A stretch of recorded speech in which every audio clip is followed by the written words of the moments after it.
अपने लोगों के साथ क्या रवैया अख्तियार करती है। क्योंकि मुझे याद है कि जब परवेज मुशर्रफ को गिरफ्तार किया गया था तो उनके वकील ने कहा था कि हमने अपने लोगों को तो बचा लिया है, अब देखना ये है कि अपने चीफ को कौन बचाता है। और हमने देखा कि किस तरीके से फौज जनरल परवेज मुशर्रफ को बचा के और जेल से और अस्पताल ले गई थी, और अस्पताल से किस तरीके से वो दुबई मुंतकिल हो गए थे।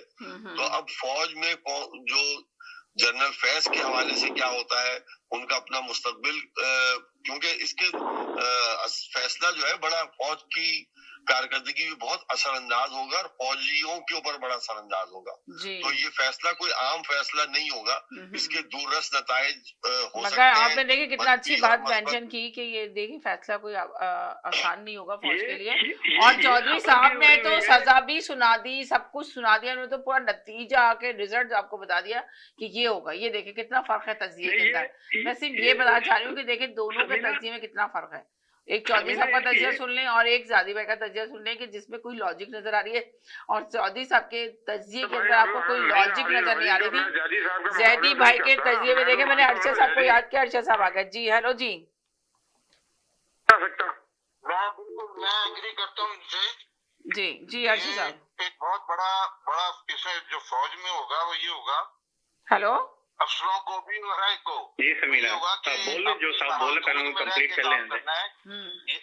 आपकी की हुई गलतियां कभी सामने भी आ जाती हैं और उसका खमियाजा भी भुगतना पड़ जाता है। तो इसमें यह है कि फौज का हो, किसी जगह का भी हो, कोई भी बंदा अपनी हदूद से जब तजावुज करेगा तो फिर कभी ना कभी कानून की पकड़ में तो आ ही जाएगा। तो ये अच्छा फैसला है अगर ऐसा हुआ है तो। मगर उन्होंने बताया ना जैदी भाई ने, काफी डिफिकल्ट है, काफी मुश्किल है। जी बोले। जी हेलो जी समीरा कैसे हैं? बिल्कुल ठीक ठाक, आप सुनाए कैसे? जैसे आज मैं जिसारत करके चौधरी साहब की मैंने बहुत ही लंबी सी एक गुफ्तगू सुनी है, बहुत ही लंबी सी सुनी, सही कह रहे हैं। आज तो चौधरी साहब की सुनी प्रिविलेज हासिल है कि मैं उनसे कोई बात कह सकूं, जो कि मुझसे ज्यादा महाजिर तो कोई नहीं है। मेरी फैमिली ने 3 दफा हिजरत की। सुन ले, वो अभी आपके साथ ही हैं, आपके साथ ही हैं। तो देखिए आपने चौधरी साहब की कितनी लंबी स्पीच सुनी होगी ना, किसी को बोलने नहीं दिया उन्होंने। हमें 2 काम करनी चाहिए। हमें जहां अपने ऊपर होने आए, जब हमें से मतलब मैं महाजी एज अ महाजी बात कर रहा हूँ, जहां पे अपने ऊपर होने वाली ज्यादतियों का जो है हम शिकवा आप खास करके काफी करते रहते हैं, वहां पे हमें अपनी बेवकूफियों का एज अ महाजिर, अपनी नाकामियों का एज अ महाजिर एतराफ करना जरूरी है। देखें पहली बात तो बहुत ही बुनियादी बात यह है कि अगर आपके पास खित्ता जमीन नहीं है तो आप वहां आकर के बस नहीं सकते और ये मुतालबा नहीं कर सकते कि ये जमीन आपकी है। ये है बेसिक प्रॉब्लम। उसको आप जितने भी यानी कि अल्फाज देते, जब तकसीम हिंदुस्तान हुआ है और जो लोग यहाँ से उधर माइग्रेट किए हैं और उधर से इधर माइग्रेट किए हैं, वहां पे जहां पे जुबान और कल्चर सेम था, कोई मसला नहीं आया है। तो अगर ईस्टर्न पंजाब से आने वाले लोग वेस्टर्न पंजाब में आकर के अगर जो है मर्ज हो गए हैं तो वो उसमें घुल मिल गए हैं, उन्होंने किसी जमीन का मुतालबा नहीं किया। ठीक है, जो प्रॉब्लम आई है सिंध के अंदर के महाजरों का एक कल्चर था जो कि इंटायरली डिफरेंट है। वो किसी भी सूरत जो है सिंध में वो एडजस्ट नहीं हो सका, चाहे वो गलत हो या चाहे वो सही हो। उसके मर्ज ना होने की वजह से ये डिवाइड पैदा हो गई।